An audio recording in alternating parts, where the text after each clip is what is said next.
House will be in order. For what purpose does the gentlewoman from Pennsylvania seek recognition? Mr. Speaker, I send to the desk a privileged report from the Committee on Rules for filing under the rule. The clerk will report the title. Report to accompany House Resolution 38. Resolution providing for consideration of the resolution, House Resolution 21, calling on Vice President Michael R. Pence to convene and mobilize the principal officers of the executive departments of the Cabinet to activate Section 4 of the 25th Amendment to declare President Donald J. Trump incapable of executing the duties of his office and to immediately exercise powers as acting president and for other purposes. Referred to the House calendar and ordered printed. For what purpose does the gentlewoman from Pennsylvania seek recognition? Mr. Speaker, by direction of the Committee on Rules, I call up House Resolution 38 and ask for its immediate consideration. The clerk will report the resolution. House Calendar Number 1, House Resolution 38. Resolved that upon adoption of this resolution, it shall be in order without intervention of any point of order to consider in the House the resolution, House Resolution 21, calling on Vice President Michael R. Pence to convene and mobilize the principal officers of the executive departments of the Cabinet to activate Section 4 of the 25th Amendment to declare President Donald J. Trump incapable of executing the duties of his office and to immediately exercise powers as acting president. The amendment to the preamble printed in the report of the Committee on Rules accompanying this resolution shall be considered as adopted. The resolution as amended shall be considered as read. The previous question shall be considered as ordered on the resolution and preamble as amended to adoption without intervening motion or demand for division of the question, except 1 hour of debate equally divided and controlled by the chair and ranking minority member of the Committee on the Judiciary or their respective designees. Section 2, the prohibition against personality in debate shall not apply during consideration of measures specified in Section 3 of this resolution with respect to references to the President. Section 3, the measures referred to in Section 2 of this resolution are as follows. A, House Resolution 21.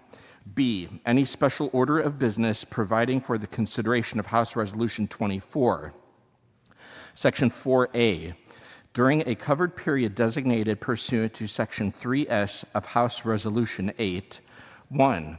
The Sergeant-at-Arms is authorized and directed to impose a fine against a member, delegate, or the resident commissioner for the failure to wear a mask in contravention of the Speaker's announced policies of January 4th, 2021, and 2, a fine imposed pursuant to this section shall be treated as though imposed under Clause 3G of Rule 2 and shall be administered as though pursuant to Clause 4D of Rule 2, except that A, the time periods described in Clause 3G3C of Rule 2 shall not commence until the Committee on Ethics has adopted written rules, and the chair of the Committee on Ethics shall notify all members, delegates, or the resident commissioner with pending appeals upon such commencement, and B, a fine subject to appeal under Clause 3G3 of Rule 2 shall proceed unless dismissed within the time period provided under Clause 3G3C of Rule 2.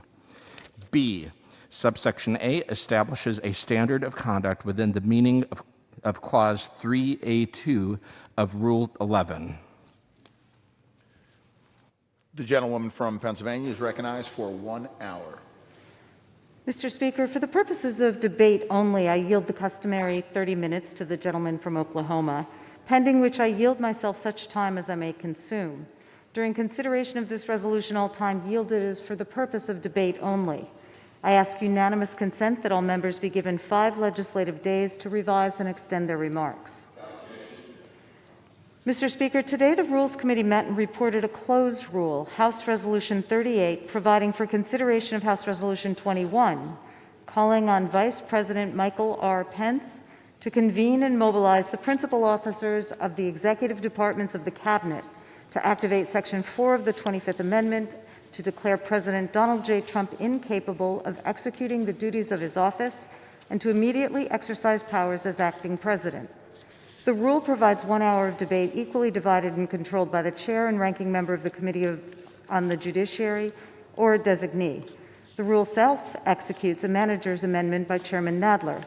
The rule provides that the prohibition against engaging in personalities during debate with respect to references to the President shall not apply during consideration of House Resolution 21 or any special order of business relating to the impeachment of the President considered on January 13, 2021.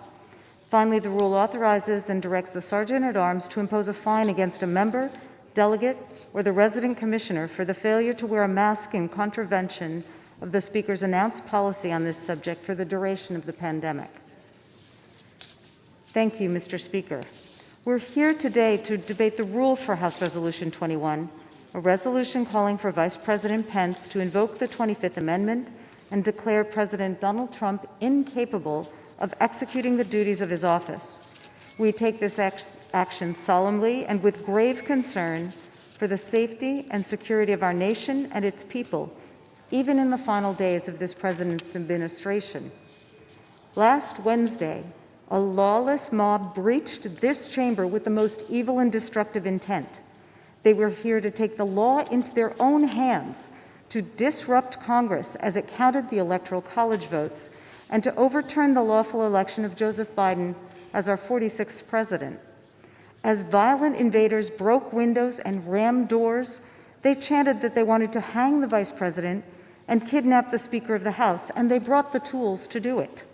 They beat one police officer to death, tased others, and tried to shoot one with his own gun. Another officer will likely lose an eye. Scores of others suffered head injuries when they were beaten with pipes. Blood was spilled on the marble floor just outside this room. Members, staff, and reporters were forced to take cover under furniture and barricade themselves in rooms, clutching gas masks and fearing for their lives as the President's MAGA supporters chanted and raged nearby. Journalists were specifically targeted and beaten. Explosive devices were placed nearby to divert the police from protecting the Capitol. This was not a peaceful protest. These were crimes against our country and the people who go to work every day on Capitol Hill. Just this afternoon, the FBI announced that it expects to charge hundreds of people with crimes ranging from simple trespass to conspiracy and sedition, to weapons offenses, to felony murder. Crimes like this do not occur in a vacuum. They must be planned. They must be led. The attack on the Capitol was incited by this administration. For months, they told their supporters that if they didn't win the election was rigged. When the majority of American voters decided they'd had enough of this chaos, they declared that the election had been stolen. The administration invited the President's most rabid supporters to come to D.C. on January 6th for a wild protest. Then the administration whipped them into a frenzy and sent the mob across town to attack the Capitol and disrupt the counting of Electoral College votes. But it didn't end there. The President reportedly watched with excitement as the news media began streaming images of the terror at the Capitol to electronic devices in America and around the world. The President tweeted that the Vice President had betrayed him, and even after the violence was apparent, the President and his lawyer placed calls to allies on Capitol Hill trying to persuade them to prolong their objections to the counting of the electoral votes. What the administration didn't do for hours was to lift a finger to call off the mob or to rally support to defend the government, the historic monuments in the Capitol, the police, or especially the people under siege in the building. Members here in this chamber know that for hours, the President refused to return their calls begging for help. And in the days since, the administration has continued to claim that the election was rigged. It has denied any responsibility for the riot and praised the rioters, all while reports proliferate that the administration's supporters are planning more violence in the weeks ahead. This is why this President remains a clear and present danger to the country so long as he continues to serve. The reality is that we all, even the most loyal political supporters, know that this President is unfit for office. Any other president with an ounce of character would have resigned after seeing the bloody consequences of the actions on Wednesday. Any other administration would have invoked the 25th Amendment long ago. I don't care if a president incites a riot against Congress on his first day or the last day of his or her presidency. Such an act is a crime against our government, much less against the people who are terrorized or killed in the attack. If a president can refuse to acknowledge the will of the American voters, then incite a coup to stay in power without punishment, then our democracy is lost. That's why it's vital for Vice President Pence and the Cabinet to do the right thing, to invoke the 25th Amendment. Otherwise, this Congress must remove Donald Trump from office. I've heard the calls for unity, and I agree that now is the time to come forward in unity, to defend our country, not to defend a man who's proven himself incompetent to occupy the office of the president for another day. I'm grateful to those members of the Republican Party who agree that the time has come to put loyalty to country above partisan considerations, and we welcome their support in taking whatever actions are necessary to end this chaos, to defend our government, and to protect the American people. I also find the cries of partisanship by the president's remaining supporters to be unconvincing. The whole world watched in horror on January 6th as the administration encouraged a mob to attack the seat of our democracy, to disrupt the election of Joseph R. Biden, and then stood by as rioters sacked the Capitol. Many civic leaders from both parties have condemned the president's actions and called for his removal. So no, this is not partisan. But I invite the president's supporters in Congress, no, I beg them, to join the American people in holding this president accountable for the violence we experienced last week and to prevent further chaos in the days to come. Before I conclude, I want to take a minute to give my deepest condolences to the families of the Capitol Police officers who died as a result of this attack. I want to thank the men and women of the Metro and Capitol Police forces who valiantly defended both our democracy and the people who work on the Hill, and wish a speedy recovery to the scores who were injured during the attack. I also want to thank our tireless facilities and custodial staff for putting the building back together after terrorists violated it, and the members of the press corps who've been so abused by this administration and were specifically targeted by this mob, but continued documenting the attack so Americans could see what was really happening. And lastly, I want to thank our staff across the Capitol for their bravery and dedication to public service. I want to thank you for the work you do every day, but especially for your heroism in returning to the floor last Wednesday night to help us continue the Electoral College vote count. And thank you for being back here with us today. We're indebted to you for your service to our country. Thank you, Mr. Speaker, and I reserve the balance of my time. Gentlewoman from Pennsylvania reserves. The gentleman from Oklahoma is recognized. Mr. Speaker, I thank the gentlelady from Pennsylvania, my friend Ms. Scanlon, for yielding me the customary 30 minutes, and to yield myself such time as I may consume. Thank you, Mr. Speaker. Just a few days ago, the nation was shaken by the violent and destructive actions of an outrageous mob that stormed the Capitol and attempted to gain access to this very chamber, seeking to harm innocent lives and disrupt democracy at work. I vehemently condemn their lawless actions. This never should have happened, and the perpetrators of these despicable crimes that took place in this building must be prosecuted to the fullest extent of the law. While Americans have the right to passionately voice their views and peacefully dissent and protest, the siege on our Capitol last Wednesday was the furthest thing from peaceful protest. As a result of the violent and frightening events of the day, 6 lives have been lost. This includes 2 courageous Capitol Police officers who put themselves in harm's way to protect us, secure the building, and restore order. We will never forget their selfless sacrifices and bravery. Our deepest prayers remain with their families, friends, loved ones, and the entire United States Capitol Police Force as they grapple with their heavy loss. As we seek to pick up the pieces and move forward, healing our nation, I'm concerned that the majority is proceeding with the wrong course of action. Earlier today, Mr. Speaker, the Rules Committee met and reported out a rule for consideration of House Resolution 21. This is a non-binding resolution calling on Vice President Mike Pence to convene the Cabinet and declare President Trump incapable of executing his duties pursuant to Section 4 of the 25th Amendment. I think this resolution is misguided and inappropriate for the legislative branch to pursue, and as such, I must oppose it. Mr. Speaker, under the 25th Amendment to the Constitution, when it appears the President is unable to fulfill his or her duties, it's the responsibility of the Vice President, with the concurrence of a majority of the Cabinet, to initiate the process for making that determination. That responsibility, grave as it is, rests solely with the Vice President. There's no role for Congress in this process. The only role for Congress arises later, and only in the circumstances where there's a dispute between the President and Vice President about the President's ability to fulfill his or her duties. But we're not faced with that situation now, nor is this resolution intended to designate by law another body besides the Cabinet to exercise this power, which the text of the 25th Amendment says it may do. Instead, with today's resolution, what the majority is asking the House to do is to assume a power it does not have.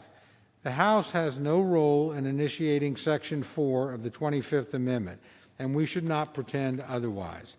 Instead, that power lies with the Vice President, and we should be very clear about what this resolution actually is. It's an attempt to pressure the Vice President into performing a duty he clearly does not believe is necessary at this time. Mr. Speaker, I was here in the Capitol last week, as were all my colleagues. We all had the opportunity to watch Vice President Pence as he fulfilled his duty under the Constitution. He showed sound judgment, poise under pressure, and his actions were above reproach. Indeed, he fulfilled his oath of office and acted in a manner befitting his constitutional role. It was a statesmanlike performance under the most difficult of circumstances. Despite witnessing the Vice President's sound judgment and ability to fulfill his oath in person, the majority is now seeking to push him into performing an additional action under the 25th Amendment. The Vice President has not done what the majority wishes him to do, and so they're bringing up this resolution now as an effort to pressure him into doing so. This act, attempting to substitute the House's judgment for the Vice President's, is not contemplated anywhere in the Constitution. And as we all saw last Wednesday, Vice President Pence's judgment is sound. There's no need for the House to attempt to substitute its judgment for his own. I personally have strong faith in him, and I believe he will consider his constitutional duty in the same manner that he carries out all the other constitutional duties assigned to him, a forthright manner that fulfills his oath of office and attests to his personal integrity. Should the Vice President ever believe that the 25th Amendment needs to be invoked, I have no doubt that Vice President Pence, both as a leader, as a former House colleague, and as a friend, would exercise good judgment with respect to performing that duty. That he's not taken that action thus far is an indication that the House needs to, is no indication that the House needs to push him to do so. His record of sound judgment should speak to us on this issue. As such, I urge my colleagues to reject the resolution. I urge a no vote on the rule, a no vote on the underlying measure, and I reserve the balance of my time. The gentleman reserves. The gentlewoman from Pennsylvania is recognized. Mr. Speaker, I yield 2 minutes to the gentlewoman from Texas, Ms. Jackson-Lee. Gentlewoman from Texas is recognized for 2 minutes. Let me thank the gentlelady from Pennsylvania for her leadership and my good friend from Oklahoma as well. My friend from Oklahoma may be, in fact, accurate to the extent that the 25th Amendment stands on its own as actions that the Vice President will take. But we are a co-equal branch of government, and Mr. Raskin's resolution is an appropriate resolution because we have a responsibility to govern and to protect the American people. And so this resolution is not in violation of the Constitution because it is the Congress calling upon the Vice President to reflect on January 6th, a day in infamy, to reflect the fact that there were 6 people that died, that we lost 2 precious law enforcement Capitol Hill police. There are injuries in many ways attributable to this, some in different ways than others, and we lost Americans. And clearly, it is a long chain of events that goes back to the President of the United States. The President, when a duly announced election came about on November 6, 2020, proceeded to declare that it had been stolen and continued to stoke the fires of his believers to begin to plan some kind of attack, because he kept saying, "Come to Washington, I'll see you there." And then, of course, as time went on, I valued the President's right to the courts, of which he went. But he did not find that to be a solution for him. So HRES 21 is the Congress speaking, and we have every right as a co-equal branch to speak. Why? We have that right. Gentlewoman from Pennsylvania.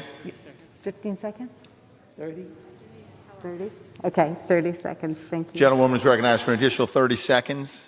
We have that right because the FBI has indicated that they have seen 100,000 digital media, and they'll be looking for more to see those who endangered all of those that were here. My appreciation to police and the floor staff and law enforcement, custodial staff, our staff, media, and others who were put in harm's way along with members. So I rise to support this resolution because it does not violate the Constitution or the intent of the 25th Amendment. It provides for the Congress to speak to ask the Vice President to recognize that this President is the only one that has ever stoked this kind of action. Gentlewoman from Pennsylvania reserves. Gentleman from Oklahoma is recognized. Thank you, Mr. Speaker. Mr. Speaker, I yield 3 minutes to my very good friend and fellow member of the Rules Committee, distinguished gentlelady from Arizona, Ms. Lesko. The gentlewoman from Arizona is recognized for 3 minutes. Thank you, Mr. Speaker. I rise in opposition to the rule. Over the last week, we've heard calls from both parties, leaders past and present, about the need for unity in our nation.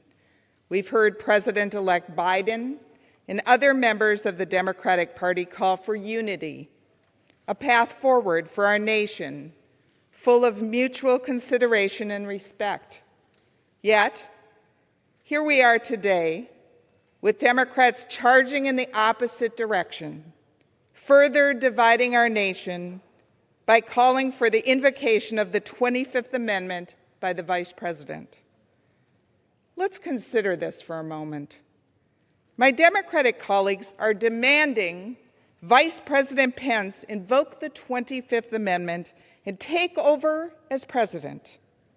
With these calls, it is clear they have full faith in the Vice President and his ability to act in a manner that is consistent with his constitutional responsibility. Simply put, they trust him to do the job. Yet, the very demand they are making insinuates that the Vice President Pence cannot be trusted to make the decision to invoke the 25th Amendment on his own. It calls into question the core of his judgment. If you trust someone to lead the nation and be the acting president, shouldn't you also trust that same person to take the steps necessary to safeguard if it is needed? With that, I urge opposition to the rule, and I yield back the balance of my time. Gentlewoman yields. The gentleman from Oklahoma reserves. Gentlewoman from Pennsylvania is recognized. Mr. Speaker, I yield 2 minutes to the gentleman from California, Mr. Garamendi. Gentleman from California is recognized for 2 minutes. Mr. Speaker, I rise today with great sadness and anger over the events that transpired on January 6th, and I rise with steadfast determination to take every possible action to ensure that those who incited and committed the unconscionable acts on that day are brought to justice. Last week's violent insurrection on the U.S. Capitol left at least 6 people dead and dozens injured. It was a stain on our nation and our democracy. They beat police officers. They murdered a police officer. They planted pipe bombs, they brandished weapons, and they left our nation shocked and mourning. Just as this Congress returned mere hours after this insurrection to certify the lawful results of the 2020 presidential election, we stand here today prepared to take firm, decisive, and necessary action to restore our country. No president who invites thousands of his most devoted supporters to Washington and urges them to fight his political enemies by committing a seditious act on our democracy should be allowed to remain in office.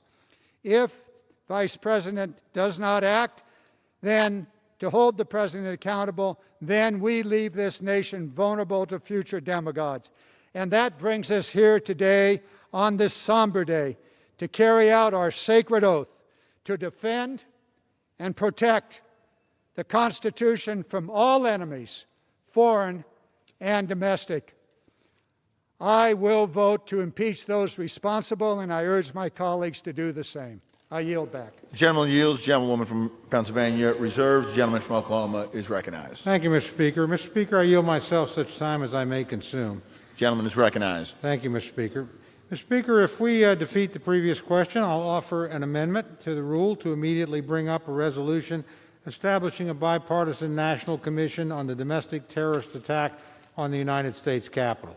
This commission, modeled on the 9/11 Commission, will be charged with examining and reporting upon the facts and causes relating to the attack that occurred on January 6th of 2021. And with providing appropriate findings, conclusions, and recommendations for corrective measures. I can think of no more appropriate path for Congress, Mr. Speaker, to follow than by ensuring a bipartisan commission reviews all evidence and reports back to us on this horrific event. Mr. Speaker, I ask unanimous consent to insert the text of my amendment in the record, along with extraneous material immediately prior to the vote on the previous question. And without objection. Thank you, Mr. Speaker. With that, I urge a no vote on the previous question. I yield 3 minutes to my good friend from the great state of Kentucky, Mr. Guthrie, for further explanation of the amendment. The gentleman from Kentucky is recognized for 3 minutes. Thank you, Mr. Speaker. Thank the gentleman my friend from Oklahoma for yielding. All of us just still are speechless about what happened last Wednesday. And it's just amazing that it happened here, and condemn it in its utmost words as a violent act against the Capitol building. And we must find those who did it, and we must prosecute them to the fullest extent of the law. Every time I travel to Washington, the first thing I look for, as I did today, was if I could see it from my airplane window, if I could see it driving across the Potomac, is the dome. And I always feel great pride that the people of the 2nd District of Kentucky, Mr. Speaker, allow me to serve under the dome. And when I got there today, it's still here. It's still standing. It's still the beacon throughout the world. And it's bruised, but it's there. And it's something that we all hold dear. And so the protection of this building, that dome, this building, the office buildings, but most importantly, the people who work here. Not those of us who are just elected to be here, but those who work here in service. I have faces I've talked to tonight on the floor that I was not on the floor when it happened, but I knew the faces of people who were, not just my colleagues, but those standing at the doors here tonight, Mr. Speaker, who've been through so much. And we can't let this happen again. And if we defeat the PQ, the amendment my friend from Oklahoma has is a bipartisan commission to examine the circumstances around the attack, as well as its aftermath. It'll be modeled after the 9/11 Commission to reduce duplication and increase communication and info sharing between relevant government entities and law enforcement. The goal is to investigate, find the facts, and deliver reports so this can never happen again. And we can better protect the Capitol complex, and most importantly, the employees that work here serving our great country, and we'll protect them moving forward. We all want answers, and this is the most prudent step at this time. We will follow wherever the facts lead us and take appropriate actions in response. I urge the defeat of the PQ, adoption of the amendment, and I yield back to my friend from Oklahoma.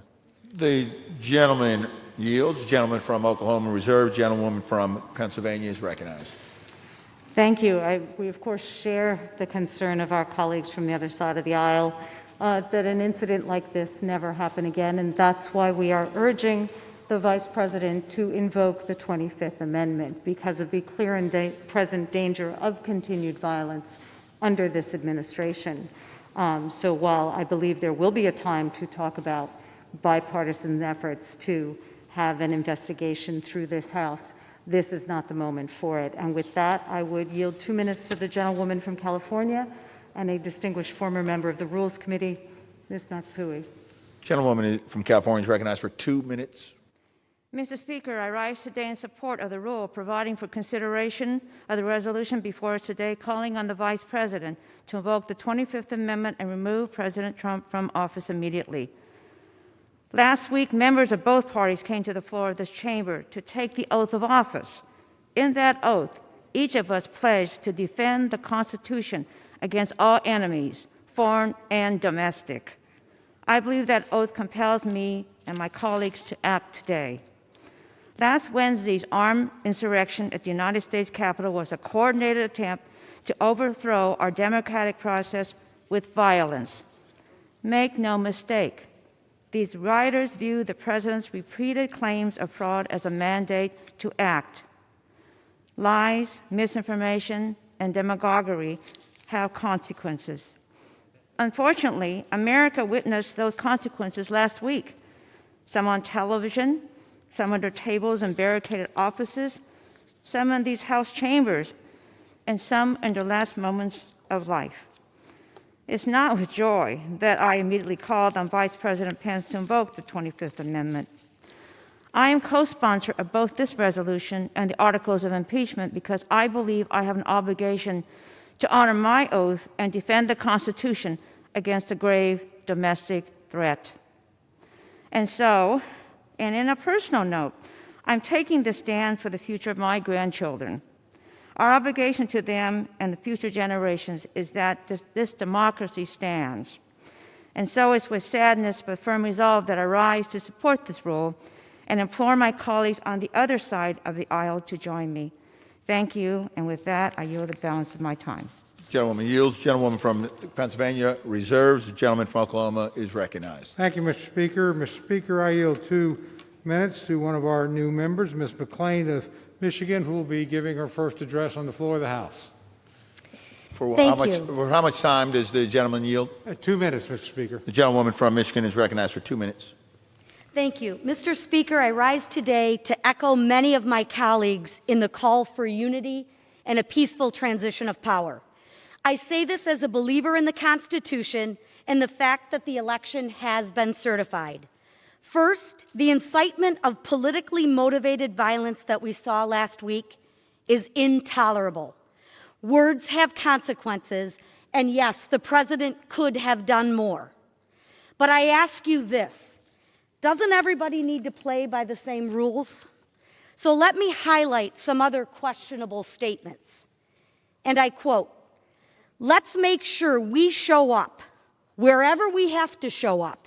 And if you see anybody from that cabinet in a restaurant, in a department store, in a gas station, you get out and you create a crowd and you push back on them and you tell them they're not welcome anymore, anywhere." That was not President Trump. Let me give you another one. I just don't even know why there aren't more uprisings all over the country. Again, not President Trump. Can we all agree that at times our emotions get in the way because we love this country so much? But I ask you this, whatever is good for one side, isn't it good for the other? We all have the same name on the front of our jersey, and that's the United States of America. And we need to start acting like it and let our actions follow our words. Impeachment only incites more division. It does not provide unity. I offer a solution. I am ready to come together and get to the work for this great country in which we live. Are you? Reserves. Gentlewoman from Pennsylvania is recognized. I would just suggest that sedition is inherently divisive, and it's difficult to unify before there's been accountability. Mr. Speaker, I would yield 2.5 minutes to the gentleman from New York, Mr. Swazi. The gentleman from New York is recognized for 2.5 minutes. Mr. Speaker, I support invoking the 25th Amendment to remove President Trump from office. Former Congressman Tom Lantos, a Holocaust survivor, would often say, "The veneer of civilization is paper thin. We are its guardians, and we cannot rest." I was sitting right there on Wednesday when they told us to take out our gas masks because the rioters had breached the Capitol. And I was standing right over there as the Capitol Police locked and barricaded the chamber doors, and I heard what I thought were gunshots as the rioters broke the windows on the main chamber door with a metal pipe. And I was standing right over there when the woman was shot outside the Speaker's lobby, and the police radios rang out, "Shots fired in the Capitol, shots fired in the Capitol, everyone down." The veneer of civilization is paper thin. Thousands of people, criminals, desecrated our Capitol, breaking windows and doors, attacking our brave officers, and vandalizing offices. Rioters wearing army fatigues waved Confederate and Trump flags, donned Nazi swastikas, and I saw one man who wore a shirt saying, "Camp Auschwitz, staff." Our president instigated this. The president's duty is to protect our republic and its people. Yet he built a mob, filled it with lies, and encouraged its fight to stop the steal. Now we hear intelligence reports that thousands of armed militias and white supremacists are planning to come again on or before January 20th. My colleagues, my friends on the other side of the aisle, we must together call upon the president to denounce this violence, to tell his supporters to stay home. Mr. President, you must please put America first. You must call off this attack, and if not, you must be removed. And I yield back. Gentleman from New York yields. Gentlewoman from Pennsylvania reserves. Members are reminded to refrain from engaging in personalities against the president. Gentleman from Oklahoma is recognized. Thank you very much, Mr. Speaker. Mr. Speaker, I yield 2 minutes to my very good friend, the gentleman from Pennsylvania, Mr. Rushenthaler, who's the newest Republican member of the Rules Committee. Gentleman from Pennsylvania is recognized for 2 minutes. Thank you, Mr. Speaker. Let me be clear about something.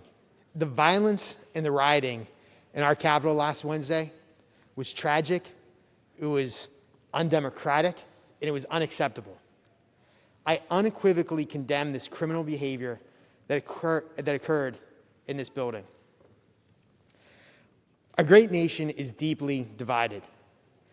And unfortunately, rather than looking forward and working together on issues that actually unite our country, we're here debating a partisan issue, a partisan resolution that will only further divide us. The Constitution is very clear on the issue we're debating.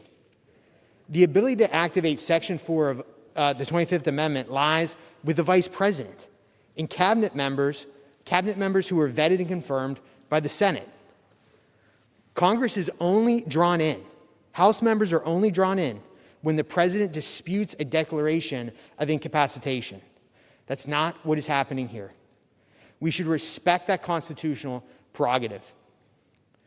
Mr. Speaker, I'm also perplexed by my Democrat colleagues' attempt to force the hand of a man that they clearly have faith in to run our country. They must recognize that by calling for the President's immediate resignation, they're also advocating for Vice President Mike Pence to lead our nation. So therefore, they should have the full trust in Vice President Pence's decision-making and ability to act in a manner consistent with his constitutional responsibilities, just as he did last week.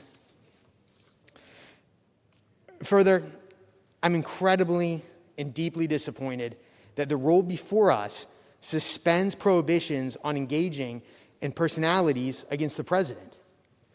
It's somewhat ironic.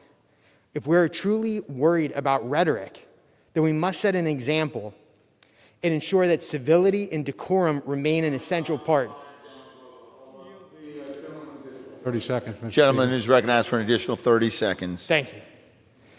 Mr. Speaker, we must set an example and ensure that civility and decorum remain an essential part of the American discourse.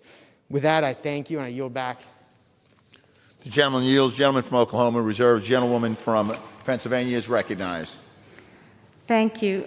Just to clarify, this provision about suspending the rule about personalities is so that we can have a full and frank discussion of just why the request is being made to invoke the 25th Amendment and just why this president should be impeached. It would be difficult, if not impossible, to describe the high crimes and misdemeanors and other misconduct which forms the basis of those requests if that rule were not suspended.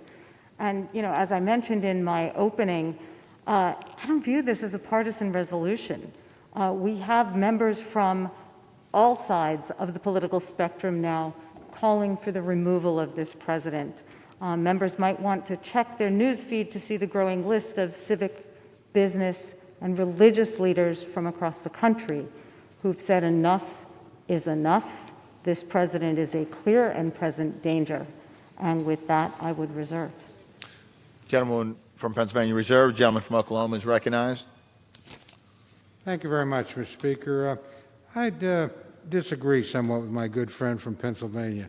I've had the privilege of being in this body for many years, and I have never seen what we see in the sections 2 and 3 of this rule, and the suspension of appropriate language. And I understand the difficulties of dealing with this issue and respect that. However, in a time when the rhetoric has been over the top, I think we should set a high sample. We've never done this before in my time here. We didn't do it in previous impeachments.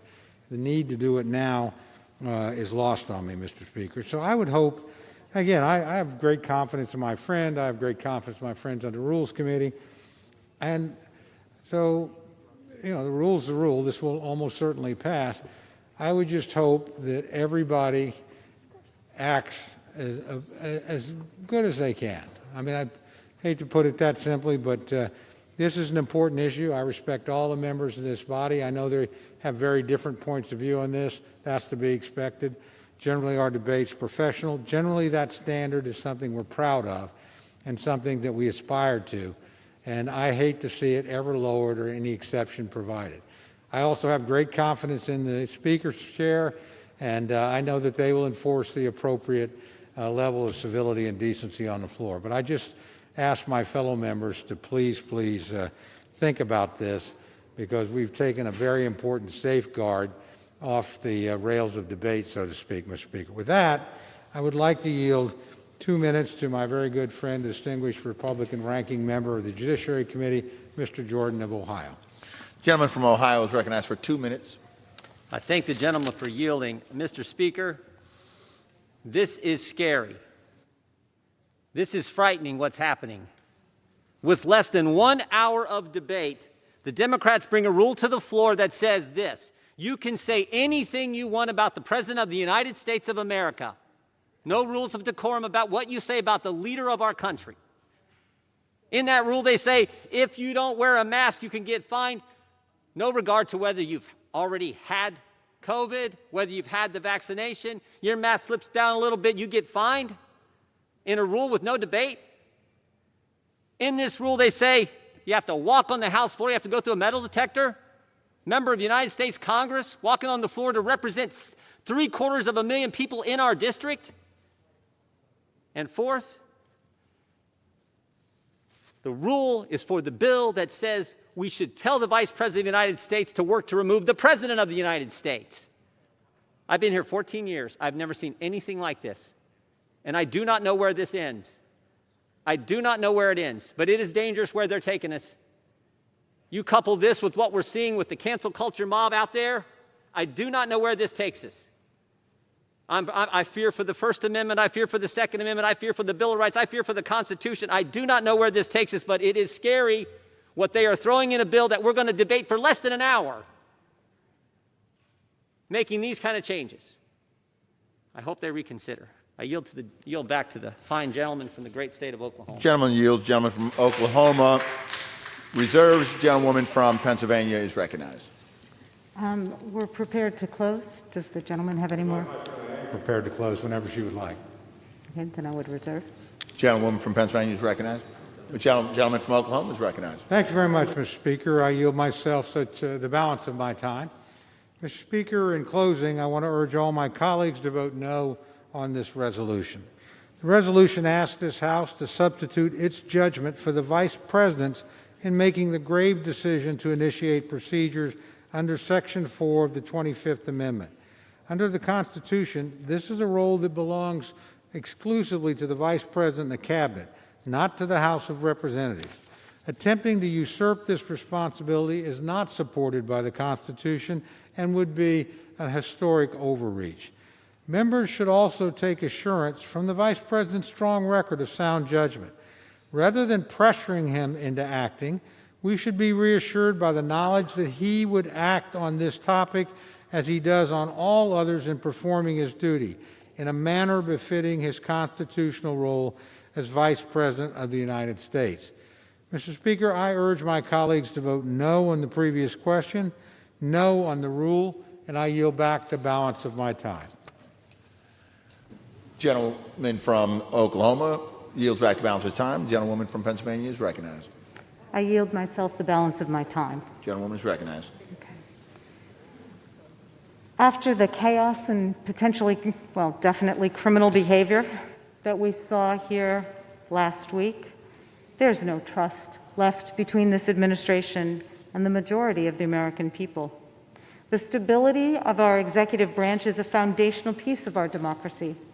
This administration has failed or refused to uphold the most basic duties of protecting our Constitution, our national security, or of respecting the co-equal branches of our government. Wednesday's bloody attack proved that this administration is an imminent and continuing danger to our country, even in the waning days of this presidency. I'm heartbroken for our country, but more determined than ever to fight to preserve our democracy. I call on Vice President Pence and the Cabinet to do the right thing, and I call upon our colleagues to do the right thing, to put our country before the interests of any one man, and to join us in ending this failed presidency. Thank you, Mr. Speaker. I urge all of my colleagues to support the rule and the underlying legislation. I yield back the balance of my time, and I move the previous question on the resolution. The question is on order in the previous question on the resolution. Those in favor say aye. Those opposed, no. In the opinion of the chair, the ayes have it. Mr. Speaker, on that I would request the yeas and nays. Pursuant to Section 3S of House Resolution 8, the yeas and nays are ordered. Pursuant to Clause 8 of Rule 20, further proceedings on this question are postponed. Pursuant to Clause 12A of Rule 1, the chair declares the House in recess, subject to the call of the chair.